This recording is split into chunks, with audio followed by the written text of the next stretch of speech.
Hi everyone, welcome to Everyday, your daily stop for virtual reality content. My name is D, and I have so many things to talk about. Today is an exciting day. So first of all, for this video, we will be checking out Senza Peso on the Oculus Rift, Development Kit 2. I already checked out Senza Peso on DK2, as you can see here. It was one of the most beautiful and engaging demos for that device, in my opinion. Senza Peso is kind of an amusement park ride. You're on rails, so you follow a certain path at a certain speed. You have no control over that. All you can do is look around you. And with the positional tracking of DK2, you can now lean from side to side or forward and back, but you're still constrained to a certain path, and it takes a certain amount of time. So it's all very much on rails. I would compare it to a Disney World ride, like It's a Small World After All or Space Mountain, things like that. That's kind of what you should think of it as. It takes you on this tour of the Underworld. You go through portals from one part of the Underworld to another and explore different parts of it. And you enter it through this giant tree, and it's all totally awesome. Senza Peso is created by Kite and Lightning. Kite and Lightning is a development studio out of Los Angeles. They have a history. Their members have a history of working with working with media production. So a lot of the technologies that go into this game are, for example, doing stereoscopic filming with real actors and then embedding them inside the game. They're the only people that do this so far, and it's really cool what they can do with it. And if you want to know more about Kite and Lightning and about how they built Senza Peso, there's actually a great podcast on it by Voices of VR, which I have linked in the description. They have interviewed all three members who worked on this. They were Corey Strasburger, Ikrima Al-Hassan, and John Dewar. The first two co-founded Kite and Lightning, and the third person is a developer and VFX artist. And this is one of the only demos currently available for the DK2 that is built using Unreal Engine 4. But all the features of DK2 are working in it. I have positional tracking, I have low persistence, and I keep up the 75 frame per second frame rate, and everything seems to work pretty much fine. There's some stuttering in some scenes because it is a very, very graphical intensive demo, but it still works quite well. Now, before I jump... Oh, I forgot to mention, Senza Peso is actually based on a song called Senza Peso. You can check out the official music video here. The description lists all of the musicians who worked on it, and the song plays while you are going through the ride. And I think it adds a lot to the experience. It's a very good song, and I can definitely see how it helped to inspire this work and the ideas behind this work. So before I jump into the game, I have a few more announcements. So first of all, yesterday I went to the San Francisco VR Meetup number 6, which was held in downtown San Francisco at Mozilla's offices. And it was very exciting. There were a bunch of talks by a bunch of people who are doing very cool things in VR right now. There was Sixth Sense. They talked about STEM, and I got to try their STEM demo, which was a Jedi training demo, and it was on DK2. And you held their two controllers and used them as lightsabers. And they also used their technology to check your head so that you could do a standing VR experience where you can spin 360 degrees around and even walk around inside a small space. I believe about 8 feet in diameter. So I've given an extensive review of that experience on Reddit, and I've linked that in the description if you want to know more about my STEM experience. And there was also the guy from Leap Motion. This is Leap Motion. It is a kind of like a little Kinect for your hands. You put it on your desk, and then you move your hands over it, and it senses where your fingers are. They have made a new thing that allows you to attach it to the front of your Rift, and it'll stay on there. And it'll plug into the USB port on the Rift, which is underneath here. So that's very cool, and that enables you to do a lot of things where you're looking around, but you have your hands out in front of you and they're doing things. It's a lot more convenient for the Rift. And they talked about their next model, which is going to have the camera spaced at a more appropriate distance for stereoscopic vision with your eyes, so they can show you what's in front of you in the real world and superimpose it with virtual things and do some AR. And it's also a much wider field of view, much higher resolution. It's a very, very cool second generation product from Leap Motion. And there were several other demos, so definitely look up SFVR if you're curious about those. And the big news today, oh my gosh, so much news, is that Gear VR. Oculus has announced that all the technical details of their collaboration with Samsung on the Gear VR mobile VR product.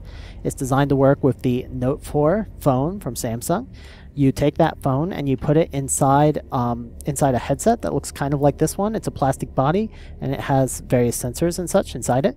And then it plugs into that, and Oculus has a bunch of custom software running on it that enables it to get incredible performance. I think they said they've actually gotten latency under 20 milliseconds, even better than DK2, because they have the flexibility to really go in there and mess with things that they can't mess with on a PC because they don't have access to the operating system.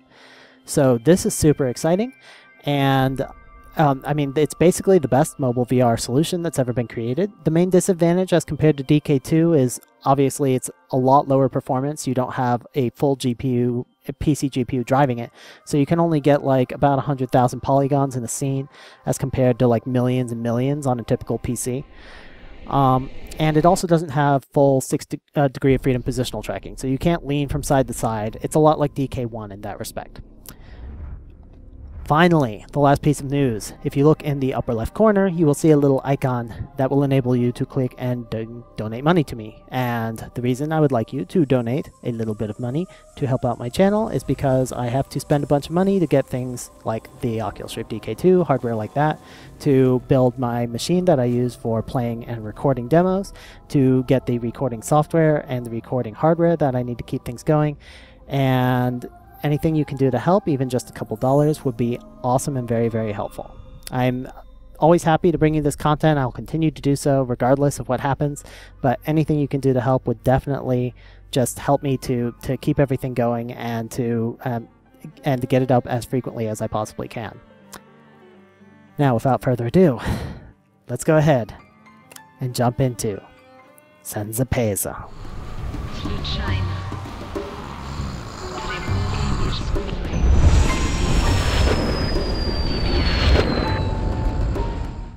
Alright, here we are in Senza Peso. This is the opening screen. It is completely silent, with these purple petals falling down. And if you just fix your eyes on one of these purple petals and watch it drift by, you can immediately see the benefit of low persistence. If I tried this in DK1, the purple petal would be very blurry as I watched it go by, because my head would be moving at this intermediate speed where the blurring of DK1 with head motion is just super apparent at that particular speed of head motion. But in DK2, I can see all the details on the pedal as I follow it with my head, which is just so much better. They appear to have changed the title screen a little bit. If I'm not mistaken, I believe they've added some stereoscopy here. So the Kite and Lightning logo is up there in the background.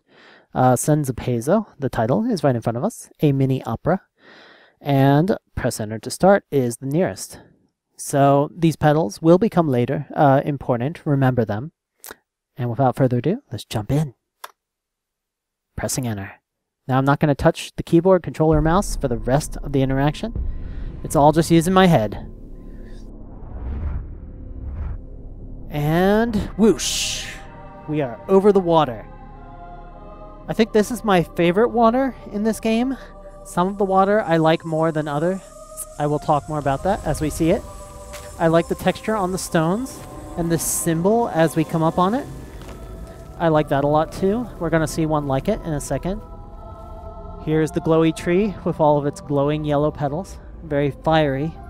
There's kind of this change between fire and between orange and blue in this app. There's a lot of orange and blue contrast between scenes.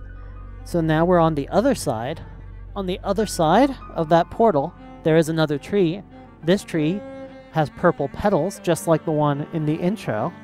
And there's another symbol on the ground in front of it, just like the one where we came from. And the song is starting up. You can hear the drums. The drummer is Yale. Yale was also one of the co-writers of this song. I like those torches a lot. They look very realistic. I think those might be filmed, actually. We're settling down into the boat. With positional tracking, I can lean over the side of the boat, check out the bottom of this body of water here. This water is very translucent. I believe that's a change from the previous version. I might be mistaken. I like the way the torch reflects in it though. That's very cool. And the way the petals flying over it reflect down on its surface. Ah, the portal appears. It lags a little bit when the portal appears, and the next scene is not going to be quite as smooth as this one. Ah, my boat! It took away my boat. Ah, we're back. So, here we are in the Underworld. You can immediately see the first of the stereoscopic filmed characters.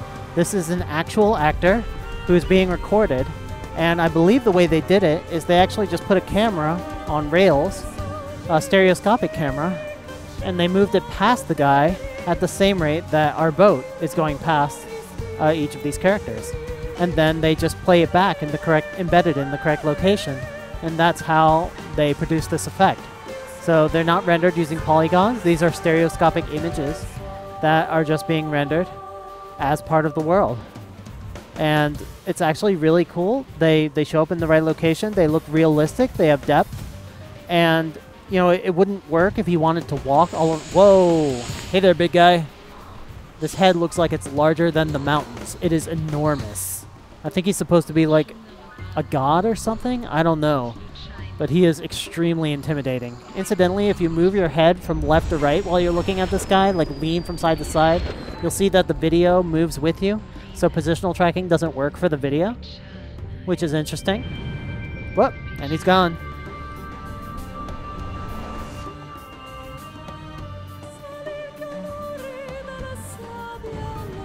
And we're in the next scene. There's only one character in this scene. If we look behind us, there's this pulsating blue light. I actually really like the blue light. The way when you look at it, it's kind of like looking at a firework in the dark at night. The way it just glows and pulsates. And it's super, super bright. It looks like it's almost hurting my eyes. And he kneels. And we can see the detail on this guy so much better than we could in the DK1 version. Here they come. He has summoned the blue lights to do their thing. And he's gone. He turned into blue dots. And they took him away. Incidentally, the intro to my videos features that little bit of Senza Peso. You may have seen it. It's one of my favorite scenes from this. I also really like the architecture in this part, up there in the distance. Lots of, like, decayed things hanging off, and spiky bits. Alright, we're leaving that part. In we go. Now for the final scene. I like to call this part the volcano. And we're moving super fast. You can see the water just rushing by. And the fire's spitting out, and there's all these little embers flying through the air. Glowing. And they're all stereoscopic, and the embers are absolutely beautiful, and they give this really convincing effect of fire. And there is our final destination, that glowing slit, and we're going to float up there.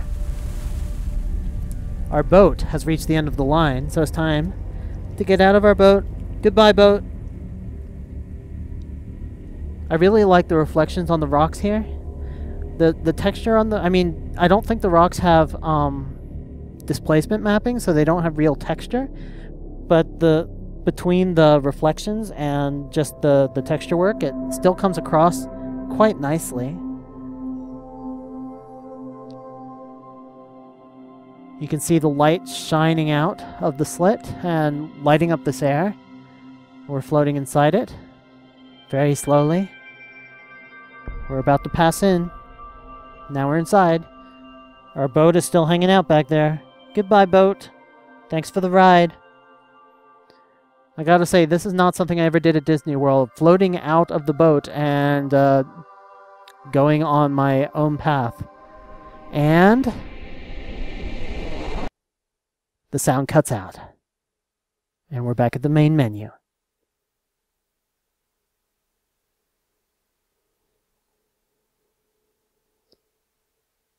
So that is Senza Peso. Let's go ahead and come out of here and talk about this demo a little bit.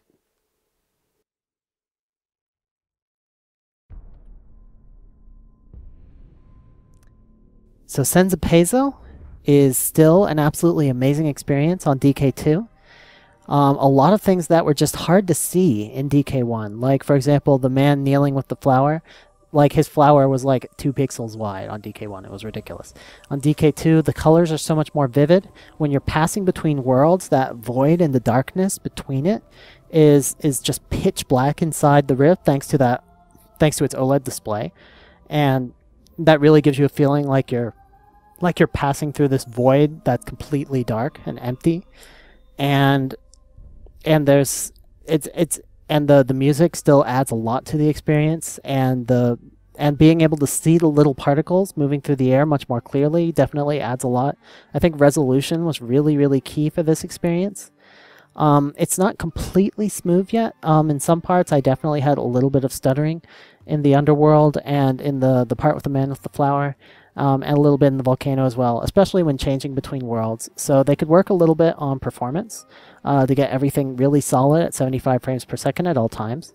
But they've gotten quite a lot of the way there, at least on top-end hardware like mine. Other people might still be struggling with this demo on mid-end hardware. I really like the way they work in the stereoscopic characters. Again, this approach is kind of limited. It can only be used in situations where your position is going to be known ahead of time. But you know, there are situations, even in games where you move about freely, there are situations in which you know exactly where the character is going to be. For example, if you're looking through a window at something happening, you know they have to be standing in front of that window. So you can really take advantage of that to make this effect generalized and be useful in a lot of different experiences.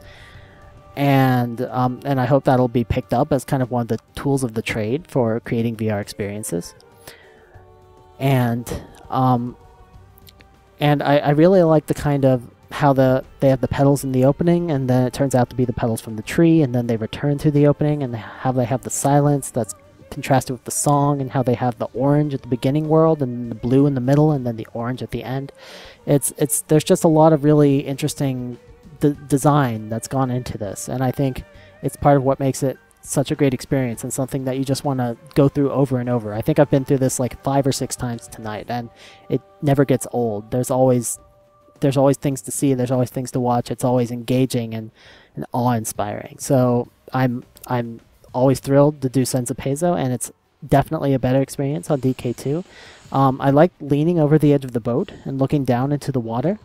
I do need to criticize the water a little bit. There are parts where the water was like totally transparent and it looked more like, honestly, more like glass than anything. And there were parts where the water was like totally opaque, and that didn't look right either. So I kind of like the water at the beginning where it's really reflecting, and that makes it look a bit more like water, but none of the water really looks like convincing water. So I think that's something that they could work on. And like I said, the texture, the stones look pretty good, but they do still look flat up close when you get right up near them. And they've started to, and that's just kind of a limitation of having to keep your polygon count down, but they might find ways to do displacement mapping more effectively in the future to give texture to those kind of objects when you view them up close. So that's all for today.